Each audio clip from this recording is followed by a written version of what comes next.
है कि फर्स्ट और सेकेंड डे में साइज का वेरिएशन, मतलब एस ब्लॉक साइज वेरिएशन, इसी में से नेक्स्ट आगे लिखो S block size variation.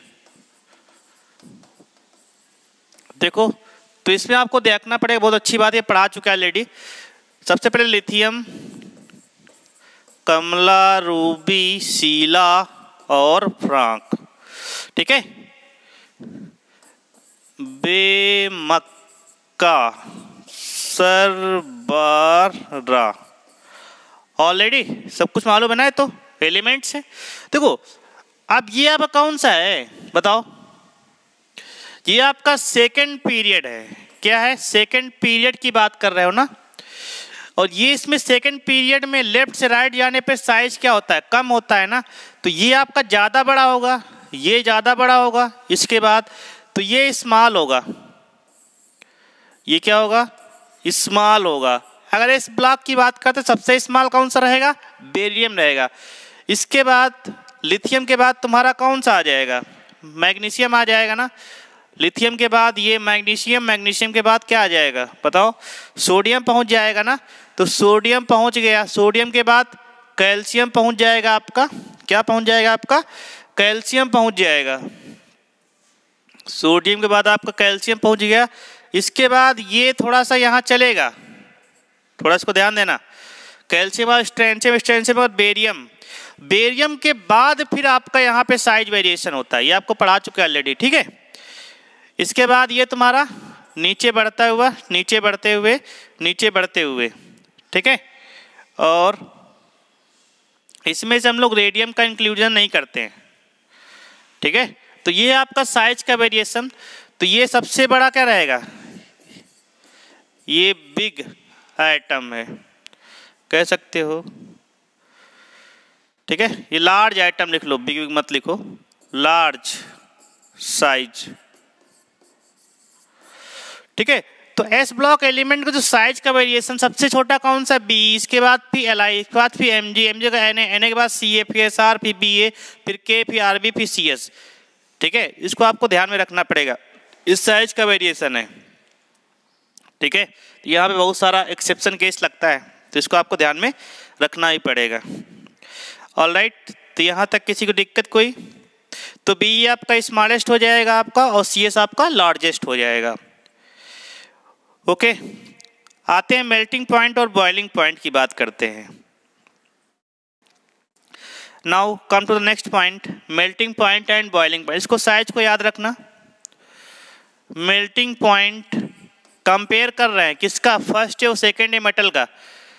Melting point and boiling point, इनका मुझे कंपेयर करना है, ठीक है। मेल्टिंग पॉइंट और बॉइलिंग पॉइंट का मुझे कंपेयर करना है। तो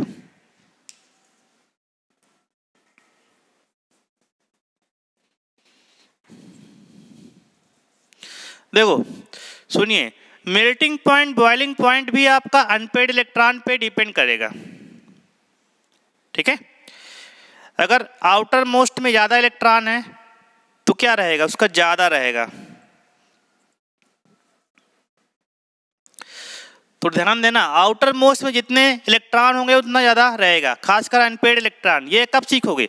ये सीखोगे डी ब्लॉक एलिमेंट में। डी ब्लॉक एलिमेंट में कैडमियम का, Hg का, ठीक है, इन सब का बॉइलिंग पॉइंट बहुत ही कम होता है। रीजन क्या है? वो सारे पेयर्ड इलेक्ट्रॉन होते हैं वहां पे। और टंगस्टन का हो गया तुम्हारा, बहुत हाईएस्ट होता है। क्रोमियम का बहुत हाईएस्ट होता है। रीजन क्या है? क्योंकि उस पे अनपेड इलेक्ट्रॉन बहुत ज्यादा होते हैं, ठीक है। तो उसको डी ब्लॉक में सीख जाओगे। यहाँ पे थोड़ा सीखो कि इसमें एस ब्लॉक में फर्स्ट ए में एक अनपेड इलेक्ट्रॉन रहेगा और सेकंड में सारे पेयर्ड रहेंगे। लेकिन ये बोल सकते हो कि वैलेंस शेल में 2 इलेक्ट्रॉन है, लास्ट वाले में यहाँ पे 1 इलेक्ट्रॉन है ना। तो जितना ज़्यादा वैलेंस लास्ट शेल में इलेक्ट्रॉन रहेंगे उसके according boiling point, melting point बढ़ेगा आपका। लिख लो। तो NS1, 1 electron in outermost valence shell,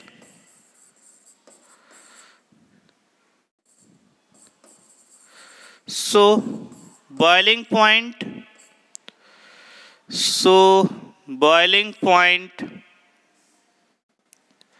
लिखना पड़ेगा, मैं बोल देता हूँ।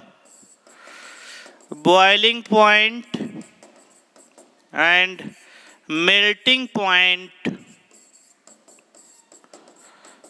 Are low. तो यहाँ पे एक लिख लेना कि boiling point oblique melting point is directly proportional to number of electron in valence cell. इसको आपको ध्यान रखना,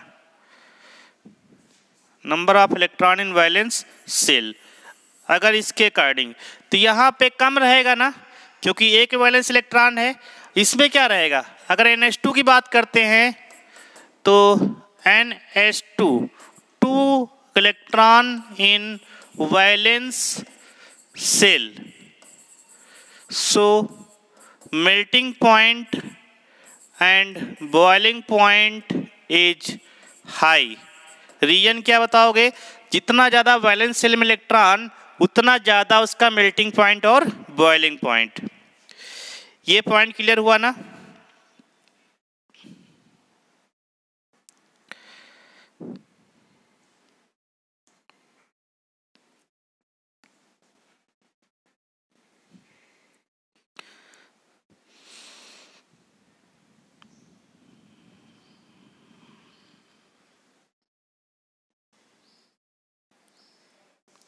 point is clear.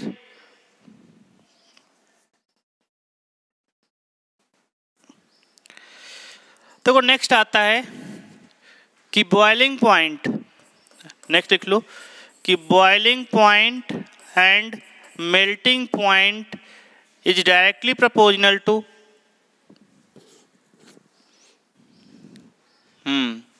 Strength of metallic bond. पहले तो वैलेंस इलेक्ट्रॉन, दूसरा स्ट्रेंथ ऑफ मेटेलिक बॉन्ड। एक तीसरा भी होता है कि boiling point is directly proportional to atomic size. Size जिसका बड़ा होगा उसका बॉइलिंग पॉइंट भी बड़ा होगा, तो आपको यही लगाना है। तो इसमें अगर बॉइलिंग पॉइंट ऑर्डर आपसे पूछ लिया जाए किसका, लिथियम, सोडियम, पोटेशियम, सीजियम में, तो हाईएस्ट बॉइलिंग पॉइंट किसका होगा आपका, हाईएस्ट बॉइलिंग पॉइंट होगा आपका सीजियम का, रुबिडियम का, पोटेशियम, सोडियम। सबसे कम किसका होगा, लिथियम का होगा। ठीक है, ये सब सॉफ्ट मेटल है तुम्हारी।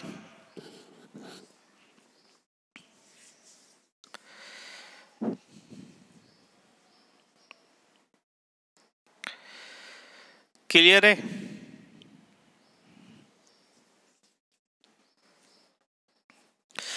थोड़ा सा इसको ध्यान रखना पड़ेगा सेकेंडरी मेटल को। ठीक है, तो इसका जो डिक्रीजिंग ऑर्डर ऑफ, देखो यहाँ पे थोड़ा आपको ध्यान रखना पड़ेगा। ठीक है, तो इसमें से ये तो फर्स्ट की बात कर, सेकेंड की बात कर रहे हैं ना, तो यहाँ पे बात करेंगे किसकी बात करेंगे, मेल्टिंग पॉइंट की। तो मेल्टिंग पॉइंट का ऑर्डर सेकेंड ए के लिए आपको ध्यान में रखना है। सबसे ज़्यादा आपका मेल्टिंग पॉइंट होता है किसका, ये उल्टा मैं बता गया क्या इसका, अच्छा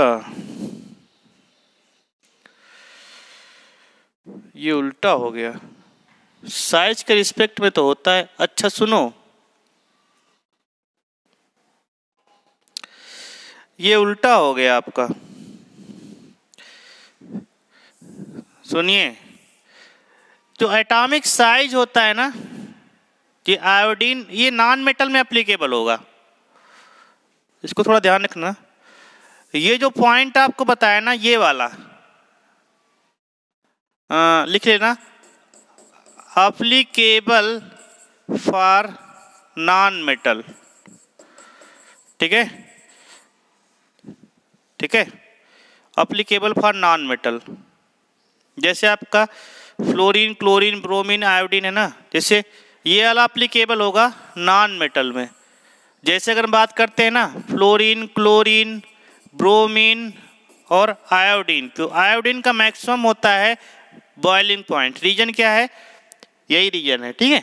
अच्छा लेकिन यहाँ तो देखो, यहाँ जो आर्डर होगा ना, बॉइलिंग पॉइंट आर्डर जो होगा ना फर्स्ट ए मेटल का, लिथियम सबसे ज़्यादा होगा। इस पे कोवेलेंट कैरेक्टर भी तुम्हारा होता है, ठीक है। Sodium, potassium, rubidium, caesium. Caesium सबसे कम होता है, ठीक है।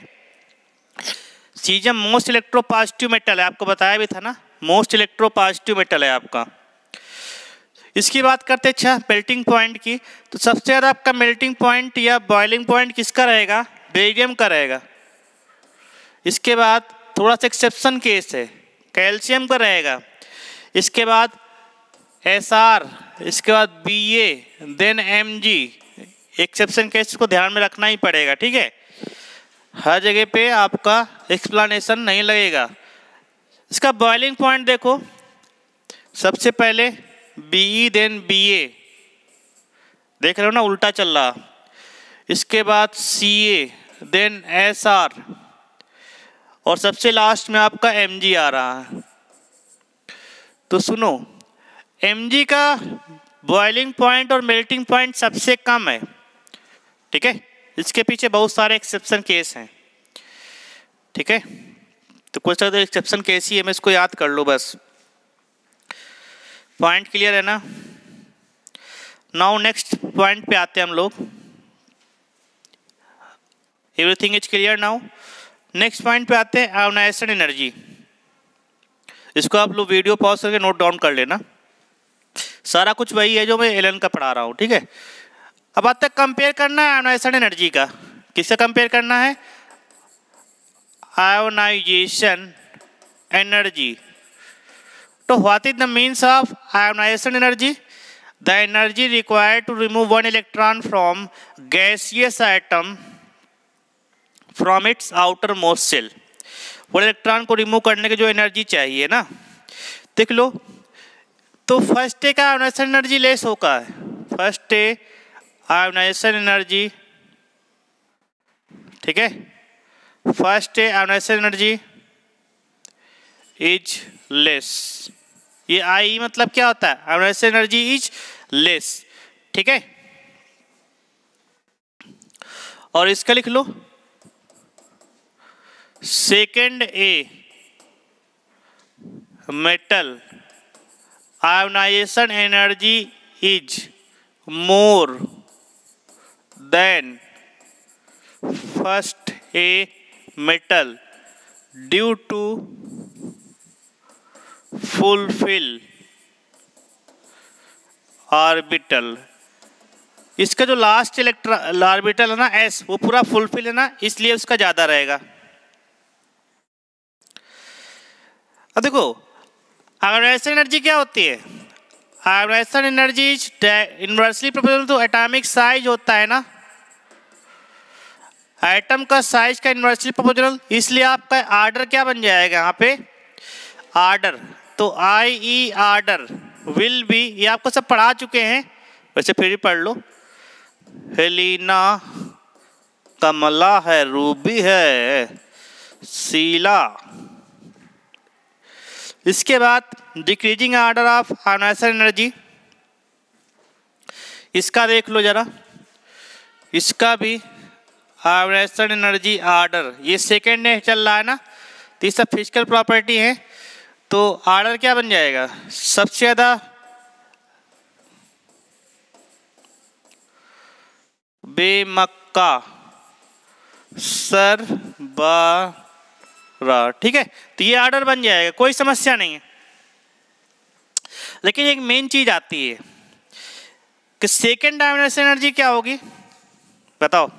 इसकी ज्यादा होगी, इसकी कम होगी। अगर हम बात करते हैं सेकेंड आयोनाइजेशन एनर्जी की, मतलब IE2, तो IE2 इज मोर, ये ज्यादा होगी, ठीक है। इसका लिख लो IE2 इज लेस। क्यों? ये आपका फुलफिल होगा ना, रीजन लिख लेना फुलफिल्ड, ये लिख लेना हाफ फील्ड।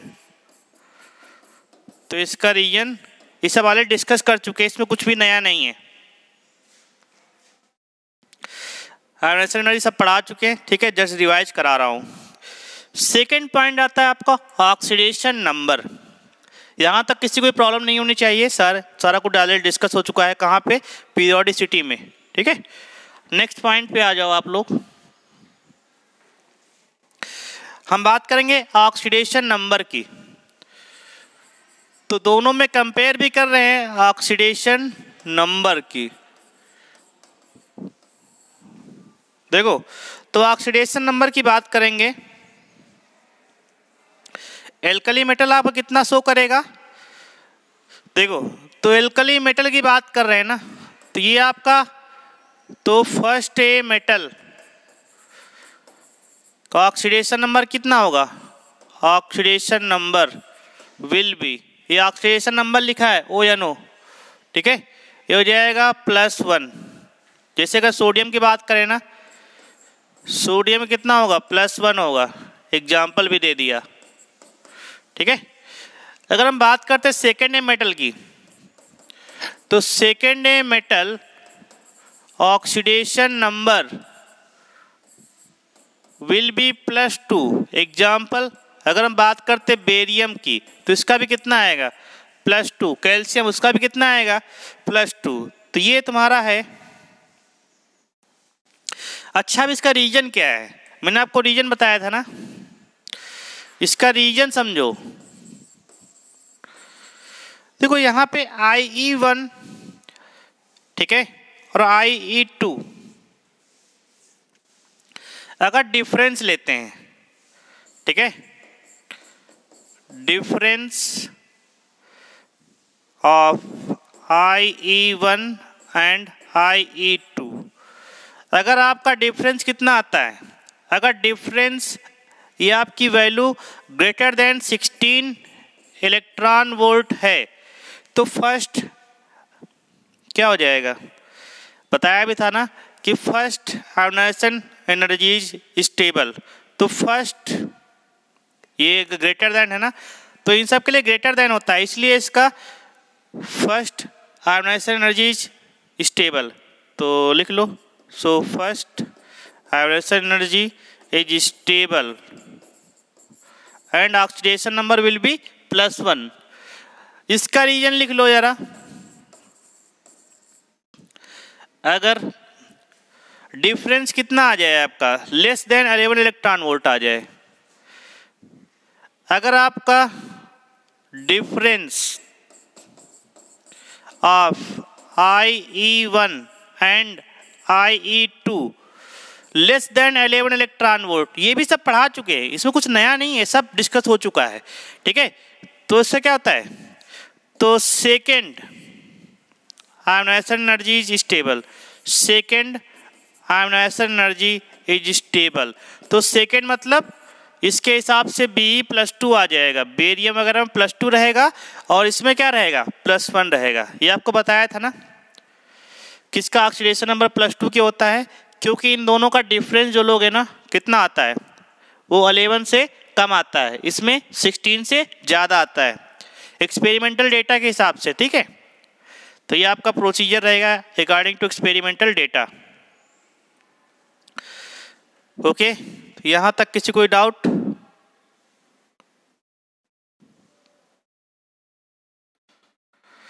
ठीक है।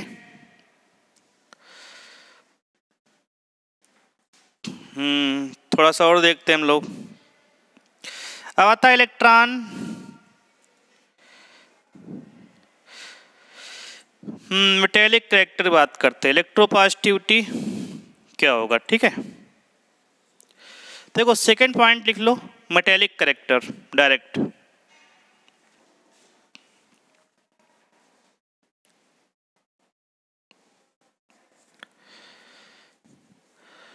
देखो मेटेलिक कैरेक्टर, मेटेलिक कैरेक्टर मतलब इलेक्ट्रोपॉजिटिविटी। मेटेलिक कैरेक्टर को क्या बोलते हैं? Electropositivity.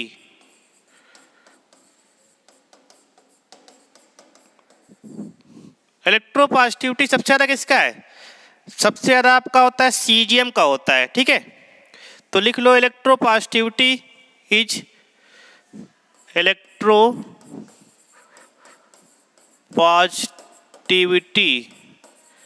Is inversely proportional to ionisation energy, inversely proportional to ionisation energy, ठीक है। Directly proportional to atomic size, directly proportional to atomic size, जितना ज़्यादा साइज बड़ा होगा। इसलिए अगर हम बात करते हैं इलेक्ट्रोपॉजिटिविटी की, तो आर्डर क्या होगा, आर्डर ऑफ इलेक्ट्रोपॉजिटिविटी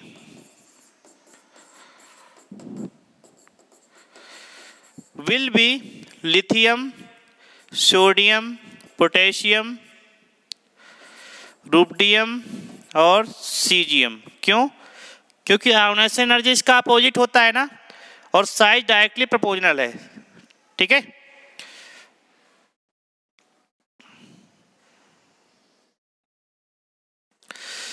अब इसका लिख लो जरा। सेकेंड है जो मेटल है ना, सेकेंड है metal are less electropositive, are less electropositive than first A metal, okay. इनका आर्डर क्या हो जाएगा, order of electropositivity will be बेमकसर, ठीक है। ये आर्डर हो जाएगा, डिक्रीजिंग आर्डर हो जाएगा आपका, ठीक है। तो this is called the electropositivity order हो जाएगा, टॉप से बॉटम अकॉर्डिंग टू साइज बढ़ेगा, ठीक है। थोड़ा सा बात कर लेते हैं डेंसिटी की, ठीक है। तो डेंसिटी वाला थोड़ा सा इंपॉर्टेंट है, उसमें से एक्सेप्शन केस आता है आपका, ओके। डेंसिटी की बात करते हैं थोड़ा सा, किसकी बात करने जा रहे हैं, अभी तक हम लोग कंपेयर ही कर रहे हैं, डेंसिटी की बात करने जा रहे हैं। तो डेंसिटी क्या होता है, D equal to M by V होता है। क्या होता है, density D equal to mass upon volume होता है ना, तो इसका यूज हो सकता है यहाँ पे लगेगा, ठीक है।